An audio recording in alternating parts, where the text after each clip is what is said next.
ठीक है फ्रेंड्स, तो प्रीवियस लेक्चर्स में हमने कुछ कंपोजिट फंक्शंस के कुछ स्टैंडर्ड रिजल्ट्स हमने डिस्कस किए थे। मैंने आपको बोला था कि कंपोजिट फंक्शंस के एग्जांपल कैसे अटेम्प्ट करते हैं और कंपोजिट फंक्शंस के एग्जांपल्स हम नेक्स्ट लेक्चर में देखेंगे। तो इसी लेक्चर में हम अभी कंपोजिट फंक्शंस के क्या करेंगे, कुछ एग्जांपल्स डिस्कस कर लेंगे, तो फिर वो आपको पूरा क्लियरिटी हो जाएगा कि ये टाइप के एग्जांपल हमें कैसे अटेम्प्ट करने हैं। ठीक है, तो देखो गाइस, ये हमारे कुछ 6 एग्जांपल्स है। तो इसमें से हम सबसे पहले फर्स्ट एग्जांपल डायरेक्टली देखते हैं अभी क्या है।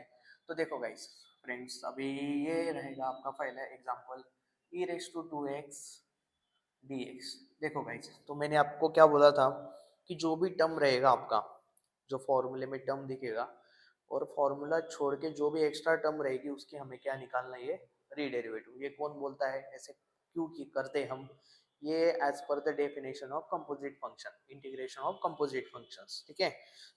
तो सिमिलरली यहाँ पे भी क्या करेंगे हम, i is equal to integration e raise to 2x dx। ठीक है, एक बार मैंने एग्जांपल लिख लिया फिर से। देन अभी मैं डायरेक्टली इसका ई रेस टू एक्स का डेरिवेटिव इंटीग्रेशन क्या रहता है, e raise to x. E raise to x का क्या रहता है, ई रेस टू एक्स। तो एक्स की जगह पे एक्स्ट्रा टर्म क्या है, 2x। तो 2x का मुझे क्या निकालना पड़ेगा गाइस, री डेरिवेटिव निकालने पड़ेगा, प्लस सी। तो इसका भी मैं डेरिवेटिव निकालूंगा, i is equal to e raise to 2x divided by ये, यहाँ पे देखो ये टू कांस्टेंट है तो ये बाहर निकल जाएगा, d upon d x. X का डेरिवेटिव मुझे निकालना है। You know the derivative of x with respect to x is 1। Okay, so i is equal to e raised to 2x। ये 2 वैसे ही रहेगा, इसका डेरिवेटिव क्या आएगा, 1। Then finally e raised to 2x divided by 2 plus c। ये आपका रहेगा guys final answer. तो देखो आपको यहाँ पे अभी पता चल गया होगा, एज पर द फॉर्मूला हमने क्या किया, फॉर्मूला लगा दिया। जो ई रेस टू एक्स का क्या था, formula e raise to x था, और एक्स की जगह पे एक्स्ट्रा टर्म क्या थी, 2x। 2x की मैंने क्या निकाल दी, री डेरिवेटिव, वो भी डिवाइड में। ठीक है, तो ये था हमारा फर्स्ट एग्जांपल। ठीक है, रिवाइज करो गाइस, प्रीवियसली जो भी फॉर्मूलेस और स्टैंडर्ड रिजल्ट्स हमने देखे थे वो भी आप एक बार क्या करो, चेकआउट करो। देन अभी हम देखते हैं अपना सेकेंड एग्जाम्पल। तो अभी हम अपना सेकेंड एग्जाम्पल देखते हैं। तो एक सेकेंड एग्जाम्पल क्या है हमारा, integration dx upon 2x plus 11।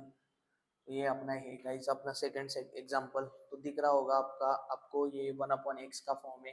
तो 1/x का इंटीग्रेशन क्या रहता है गाइस, log x रहता है। तो x की जगह पे कौन सी टर्म है तुम्हारी, 2x प्लस 11। इसकी हमें री डेरिवेटिव भी क्या करनी पड़ेगी, फाइंड आउट करनी होगी। ठीक है, तो i is equal to integration 1/2x plus 11 dx, यहाँ पे लिख लेता हूँ मैं ये। ठीक है, तो i is equal to 1/x क्या होता है आपका, log x। तो log 2x plus 11, 2x plus 11। तो ये 2x प्लस 11 की आपको क्या करनी पड़ेगी, री डेरिवेटिव फाइंड आउट करनी पड़ेगी। ये हो गया आपका dx। तो i is equal to log 2x plus 11, ये आपका यहाँ पे हो गया। ये हम डेरिवेटिव इसको सेपरेट कर देंगे अभी। तो ये 2 कांस्टेंट है तो 2 बाहर आ जाएगा, d upon d x with respect to x की डेरिवेटिव 1 ही होती है, plus d upon d x कौन से भी नंबर की डेरिवेटिव क्या होती है, 0 होती है। तो i इज इक्वल टू यहाँ पे क्या हो जाएगा, log 2x plus 11, then 2 as it is, derivative of x with respect to x की क्या होती है, 1 प्लस ये 0। तो ये फाइनली आपका आंसर क्या हो गया guys, i is equal to in bracket sorry log 2x plus 11 upon 2 plus c। तो ये हो गया आपका फाइनल आंसर। तो सिंपल है गाइस, फॉर्मूले वाली टर्म जो दिख रही है फॉर्मूले अप्लाई करो, अप्लाई करने के बाद जो भी एक्स्ट्रा टर्म रहेगी उसकी री डेरिवेटिव फाइंड आउट करो।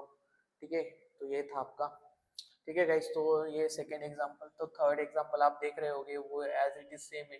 तो ये आपके लिए मैं होमवर्क बता रहा हूँ, तो ये ट्राई आउट करना बहुत सिंपल है। यहाँ पे भी आपको क्या ही यूज करना है, 1/x, तो log x। ठीक है, अब हम देखेंगे अपना फोर्थ नंबर का एग्जांपल। फोर्थ नंबर का एग्जांपल हम अभी देखते हैं। तो फोर्थ नंबर का एग्जांपल क्या है, integration in bracket e raise to 2x plus 1/1 plus x square dx।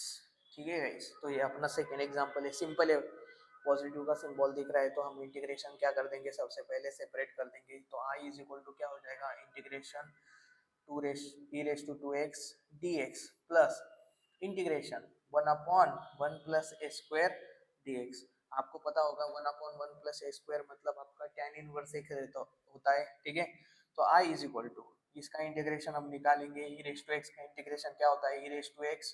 तो ये as it is extra term जो है उसकी हमें क्या निकालनी होगी, रिडेरिवेटिव निकालनी होगी, प्लस यहाँ पे क्या आ जाएगा आपका टेन इनवर्स एक्स प्लस सी।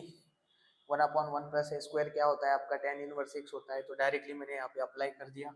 ओके तो I is equal to e raise to two x, directly यहाँ पे आपका क्या हो जाएगा, टू कांस्टेंट आ जाएगा, d upon d x with respect to x की डेरिवेटिव क्या होती है गाइस, वन होती है, ठीक है। तो यहाँ पे मैं लिख दूंगा, तो I is equal to e raise to two x upon two, ये वन हो गया, tan inverse x plus C. इसको हम फाइनली कैसे लिखेंगे, I is equal to e raise to two x upon two plus tan inverse x plus C.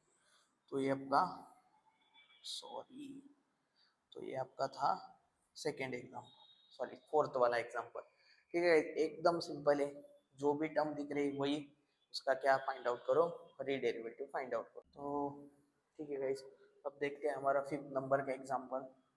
तो fifth number का example क्या है, integration in bracket x raise to two minus e raise to three x bracket complete d x, ठीक है guys. तो अभी इसको देखते हैं अभी, ठीक है। तो देखो गाइस मैं यहाँ पे भी क्या कर दूंगा, अभी इंटीग्रेशन सेपरेट आउट कर दूंगा। तो यहाँ पे अपना ये आ गया integration e raise to three x d x, ठीक है। अभी सिंपल है, यहाँ पे क्या हो जाएगा आपका एक्स रेस टू एन का फॉर्मूला लग जाएगा, ई रेस टू एक्स क्या होता है, ई रेस टू एक्स, और थ्री एक्स की क्या हो जाएगी यहाँ पे फिर से डेरिवेटिव हमें निकालनी है, ठीक है। तो आई इज इक्वल टू यहाँ पे क्या हो जाएगा, two plus one divided by two plus one minus e raise to x, e raise to x d upon d x, three x की क्या हो जाएगी रीडेरिवेटिव आपको निकालनी पड़ेगी प्लस सी, ठीक है। तो I is equal to x raise to three upon three minus e raise to three x divided by, देखो ये थ्री कांस्टेंट हो गया, d upon d x with respect to x क्या हो जाएगा आपका वन हो जाएगा, x raise to three divide by three e raise to three x, ये थ्री ये आपका वन प्लस सी। तो आप फाइनली इसको क्या लिख सकते हो, x raise to three upon three e raise to three x upon three plus C, ये वन बाई थ्री में यहाँ से कॉमन निकाल सकता हूँ। तो क्या ही हो जाएगा यहाँ पे one upon three in bracket x raise to three minus e raise to three x plus C. तो ये हो जाएगा आपका फाइनल आंसर, ठीक है गाइस। तो ये था अपना फिफ्थ नंबर का एग्जांपल, बहुत सिंपल है, प्रैक्टिस का नंबर का एग्जांपल। तो सिक्स नंबर का एग्जांपल है अपना integration one upon four in bracket two minus three x whole bracket, यहाँ पे आपका आ जाएगा क्यूब डी एक्स, ठीक है गाइस। तो ये क्या दिख रहा है आपको, जो भी फॉर्मूला है अपने को ये पहले ये जो रूट वाला टर्म है इसको हम हमें एलिमिनेट करना होगा, ठीक है। तो I is equal to integration one upon, तो देखो मैंने आपको पहले लेक्चर्स में बताया था कि रूट एक्स को हम क्या लिख सकते हैं, x raise to one by two. तो फोर रूट एक्स को हम क्या लिख सकते हैं, x raise to one by four, ठीक है। तो वैसे हम ये रूट फोर को क्या लिख देंगे, वन बाई फोर, ये थ्री आपका मल्टीप्लाई हो जाएगा।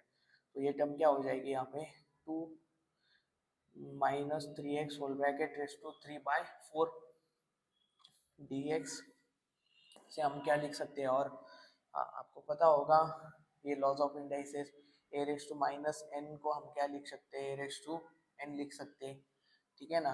और मतलब मान लो one upon a raise to n होगा तो इसको ए रेस टू क्या लिखेंगे हम, माइनस एन लिखेंगे। तो ये हमारा यही टर्म है।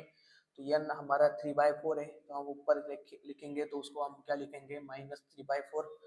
सिमिलरली यहाँ पे क्या हो जाएगा, integration two minus three x whole bracket raise to minus three by four d x, ठीक है। ये कौन सा टर्म दिख रहा है आपको, देखो ये इतनी बड़ी टर्म को हमने इसमें कन्वर्ट कर लिया अभी, तो एक्स रेस टू एन का फॉर्म हो गया है। तो एक्स रेस टू एन क्या होता है, x raise to n plus one upon n plus one. तो I is equal to integration, यहाँ पे हम क्या लिख सकते हैं, हाँ two minus three x whole bracket minus 3/4 + 1। Okay, यहाँ पे इंटीग्रेशन का सिंबल आएगा नहीं अभी, और यहाँ पे आएगा आपका -3/4 + 1। और आपको रीडेरिवेटिव किसका निकालना होगा, ये वाली टर्म का। तो आप ना क्या लिखोगे आप, d/dx 2 - 3x + c। इसका अभी रीडेरिवेटिव मुझे डिवाइड पे निकालना है, ये हमने ऑलरेडी फॉर्मूलेज में डिस्कस भी किया है, जाके आप फिर से एक बार रिवाइज भी कर सकते हो। तो -3/4 + 1, इसको हम अभी यहाँ पे सॉल्व करेंगे। -3/4 + 1, यहाँ पे इसको बेस सेम होना चाहिए, तो इसके लिए हमें 4 से मल्टीप्लाई डिवाइड करना पड़ेगा। तो 1 × 4 क्या होता है गाइज, 4, 4/4। तो +4 - 3 क्या हो जाएगा अपना 1, +1 देन 4, तो 1/4। तो इसका आंसर क्या आ गया गाइज, 1/4। तो लिख देंगे हम directly 2 - 3x⁴ divided by 1/4 into, इसका हम भी देखते हैं, अभी इसका डेरिवेटिव निकालना होगा, तो इसको हम सेपरेट आउट करेंगे नहीं।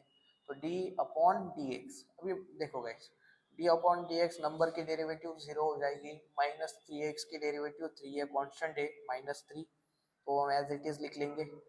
ठीक है, तो हम डायरेक्टली इसका डेरिवेटिव अभी यहाँ पे लिख देंगे। ये 0 होता है, ये -3 कांस्टेंट हो जाएगा, x की डेरिवेटिव क्या ही होती है, 1 होती है विद रिस्पेक्ट टू x। तो -3 × 1 क्या हो जाएगा आपका -3 + c। तो ये हम क्या ये लिख सकते हैं इसको, ये जाएगा आपका न्यूमरेटर के पास, तो ये हो गया 4, 2 - 3x whole bracket raise to 1/4। और ये आपका -3 बचा है, तो हम इसको डायरेक्टली यहाँ पे लिख सकते हैं -3 + c। ये आपका हो गया फाइनल आंसर, ये 6 नंबर एग्जाम्पल का। तो ठीक है गाइस, तो ये देखो, यही थे अपने कंपोजिट फंक्शंस के कुछ एग्जांपल्स। और भी प्रीवियस ईयर कुछ भी एग्जांपल्स रहेंगे तो हम डॉक्यूमेंट सेक्शंस में आपको क्या कर देंगे, अपलोड कर देंगे। तो बेस्ट वे आपका यही होगा कि आप ज़्यादा से ज़्यादा क्वेश्चंस को क्या करो, प्रैक्टिस करो, क्योंकि वैरायटी टाइप ऑफ एग्जाम्पल है। आपको एग्जाम में कंफ्यूजन ना हो कि ये कौन से टाइप का एग्जाम्पल है। तो मेरा एक ही रिक्वेस्ट रहेगा कि आप ज़्यादा से ज़्यादा ट्राई आउट करो कि बहुत सारे क्वेश्चंस आपसे क्या हो जाए, सॉल्व हो जाए। वैसे भी मैंने यहाँ पे डिफरेंट टाइप ऑफ क्वेश्चंस क्या कर दिए आपके कंपोजिट फंक्शंस के, रैप अप कर दिए। तो यही था हमारा कंपोजिट फंक्शंस का लेक्चर्स। Thank you.